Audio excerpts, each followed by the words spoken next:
So now we come on to our third lecture for this week, which is lecture number 24. I will continue from where I left off. I left off at the point where I was talking about the heat engines. And in the previous lectures, I told you the concept of the heat engine, that basically there are two reservoirs. One is the hot reservoir, one is the cold reservoir. In the form of a heat engine, our source is the hot reservoir, our sink is the cold reservoir. That is because the heat is being transferred in the spontaneous manner in the second law of thermodynamics from a hotter region to a colder region. I also said that कि hot reason के अंदर जो आपका QH है वो यहाँ से absorb होगा और सिंक के अंदर जाकर QC के फॉर्म के अंदर जाकर रिजेक्ट होगा. Eight the same time heat work would be produced in the form of heat. मगर ये जो वर्क प्रोड्यूस है ये सेम वैल्यू ऑफ वर्क नहीं होगी जो QH की वैल्यू होगी. उसकी वजह ये है some energy is definitely going to be, you cannot say loss, yeah, because that would violate the second law of thermodynamics, but you can say it will become unusable. It would become unusable because of the fact that entropy is playing a role according to the second law of thermodynamics. So my total energy would still be 100, but my efficiency is going to decline because of that entropy which is being produced. So moving forward, in a heat engine, our first law can be reduced to W is equal to QH minus QC. अगर बात देखी जाए, ये मैंने सिर्फ first law को signify कर दिया है. मेरा फर्स्ट लॉ क्या होता है? मेरा फर्स्ट लॉ होता है delta U is equal to Q plus W. अगर मैं Q को एक साइड पे ले गया तो ये बन गया Q is equal to minus W. Why do I say minus W? Minus W इसलिए बिकॉज अगर मैं Q को इधर ले गया तो वो माइनस Q हो जाएगा. Minus Q is equal to W, तो Q becomes minus W. But at the same time W is equal to minus PdV, तो Q is equal to W बन जाएगा. क्योंकि पहली दफा मैंने माइनस Q को उधर जाने की वजह से किया, दूसरी दफा मैंने माइनस उसको कन्वेंशन की वजह से किया. Do not forget that. So Q is equal to W. अब Q के अंदर मेरे पास दो वैल्यू आती हैं, एक मेरी हॉट वैल्यू आती है, एक मेरी कोल्ड वैल्यू आती है. Because heat is being absorb, that is QH. Heat that is being released, it is being QC. To QH minus QC. Ideally, you should know this value. It is always QH minus QC.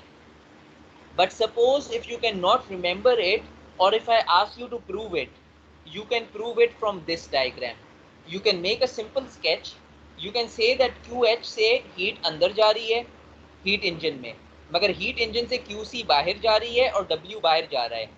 Input is equal to output. If I make input is equal to output and make W the subject, W is always going to be QH minus QC. So this W is equal to QH minus QC is nothing but the first law of thermodynamics. U कहाँ गया?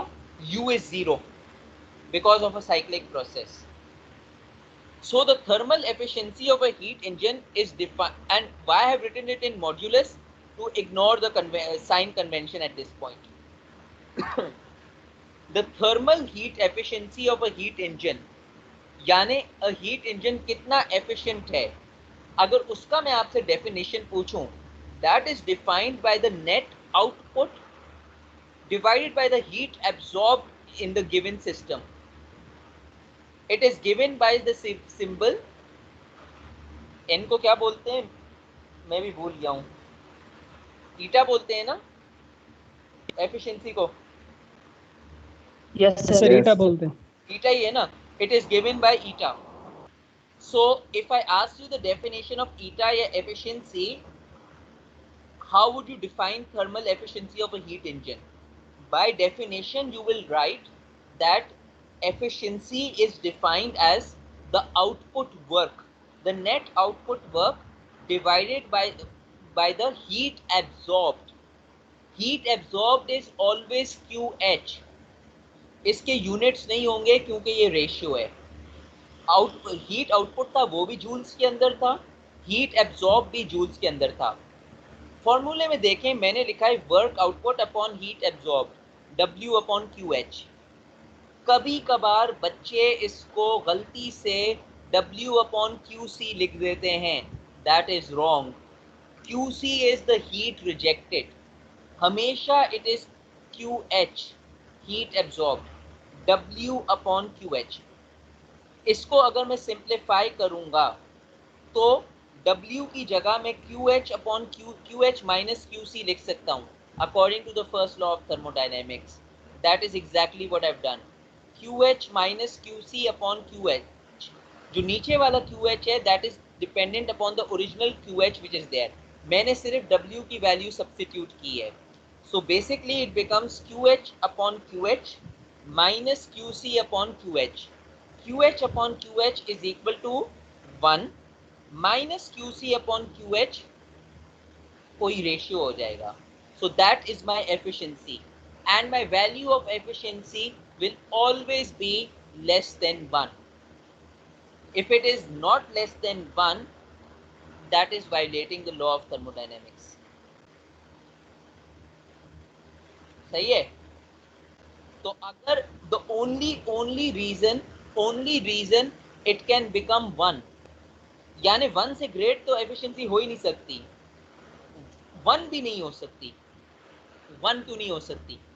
1 सिर्फ उस case में होगी अगर मैं QC की value ले लूं 0, और अगर मैंने QC की वैल्यू 0 ले ली तो ये ऑटोमेटिकली लॉ ऑफ थर्मोडायनेमिक्स को नलिफाई कर देगा। Because what is the law of thermodynamics? The law of thermodynamics is that heat is transferred from a hotter body to a colder body in a spontaneous process. अगर hotter body के अंदर कोई temperature difference ही नहीं है, QC ही नहीं है, temperature difference ही नहीं आ रहा है, तो कैसे कोई ट्रांसफर होगा? पॉसिबल ही नहीं है। तो इसीलिए आपकी जो वैल्यू है मैक्सिमम 1 हो सकती है थ्योरेटिकली, मगर QC पॉसिबल ही नहीं है क्योंकि आप कभी TC 0 कर ही नहीं सकते। There is no temperature which is 0, so this cannot be 0, this cannot be 1, it has to be a value lower than 1.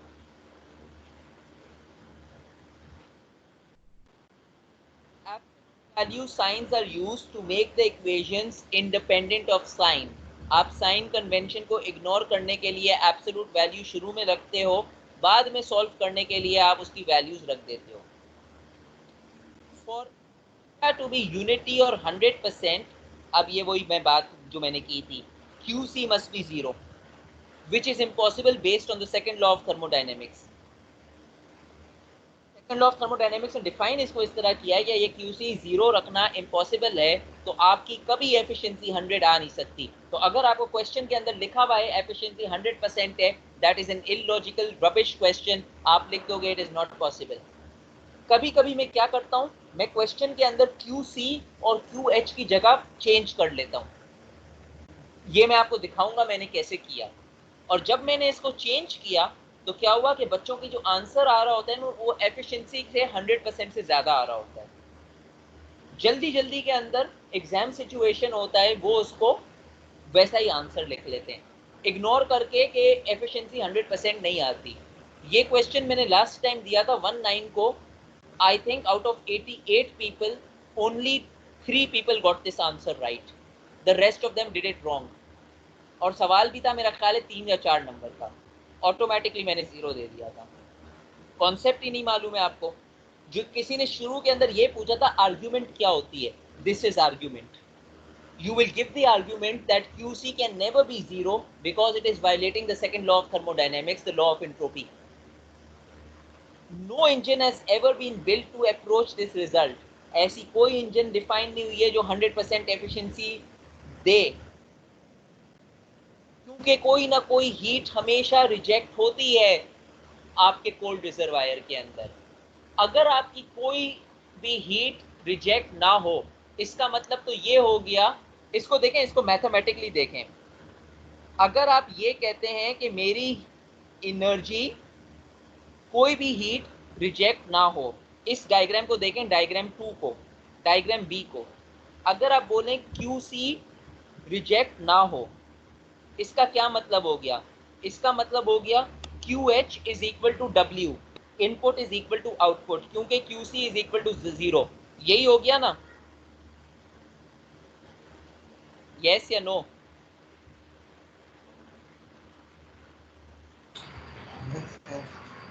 Yes हो गया। Second statement of the thermodynamics law क्या बोलता है? सेकेंड स्टेटमेंट बोलता है no output has been produced which no output has been produced with 100% efficiency. अगर मैं Q H is equal to W लिख दूं, इसका मतलब तो ये हुआ कि जितना क्यू एच है उतना ही मेरी डब्ल्यू की वैल्यू है। That is nullifying the second law of thermodynamics जो प्लैंक का स्टेटमेंट था। इसीलिए लाजमी कुछ ना कुछ QC प्रोड्यूस होना जरूरी है। अगर कोई QC प्रोड्यूस होगी तो तभी तो मैं लगा सकता हूं W is equal to QH minus QC, जिसका मतलब ये हुआ कि QH की जो वैल्यू है वो QC की वैल्यू, वो W की वैल्यू नहीं होगी। QH की वैल्यू कोई ग्रेटर वैल्यू होगी, W की वैल्यू कोई कम वैल्यू होगी। W की वैल्यू इसलिए कोई कम वैल्यू होगी क्योंकि कोई QC की वैल्यू कोई सब्ट्रैक्ट हो रही है QH से, और यही तो सेकंड लॉ ऑफ थर्मोडायनेमिक्स है, और इसी की वजह से तो एफिशिएंसी 100% से कम हो रही है। यानी एंट्रोपी ही रोल प्ले कर रही है जिसकी वजह से आपकी W कम हो रहा है। हाँ, अगर मैं आपसे ये पूछूं कि W कम हो रहा है because second law of thermodynamics, मगर फर्स्ट लॉ का वो वाली एनर्जी क्या हो रही है जो QC के अंदर यूज हो रही है, आप ये बोलेंगे कि वो एनर्जी वेस्ट नहीं हो रही है। That energy is there, that energy is there, because then the first law of thermodynamics will be invalidated. आप ये बोलेंगे that energy is present but that energy can not be used in the W. That means that is the unusable energy. That energy is the because of entropy. बात clear हुई? जो मैंने starting कहां से ली थी और मैं एंड कहां पे कर रहा हूं, उस वक्त मैंने कहा था ये क्लियर होगी और ये लिंक होगा। इन फर्स्ट लॉ और सेकंड लॉ आपस में कैसे लिंक है? दोनों में से कोई लॉ भी वायलेट नहीं हो सकता। आप ये भी नहीं कह सकते कि एनर्जी इज बीइंग डिस्ट्रॉयड, और आप ये भी नहीं कह सकते कि work is equal to QH, क्योंकि कभी कभी लोग ये कंफ्यूज होते हैं कि work is equal to QH, ये तो first law second law violate हो गया। मगर अगर आप ये लिखें कि W is not equal to QH, तो वो ये कंफ्यूज होते हैं कि ये तो फर्स्ट लॉ वायलेट हो गया। तो मैंने आपको दोनों में प्रूव कर दिया कि ना ही तो फर्स्ट लॉ वायलेट हो रहा है और ना ही तो सेकंड लॉ वायलेट हो रहा है। दोनों लॉ आपके फॉलो हो रहे हैं। QH भी फर्स्ट लॉ भी फॉलो हो रहा है, सेकंड लॉ भी फॉलो हो रहा है।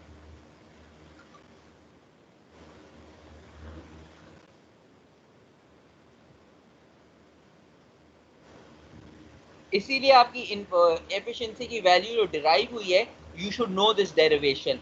अगर ये डेरिवेशन आ जाए, डेराइव हो रही है, it is less than 1। I would like to stop over here.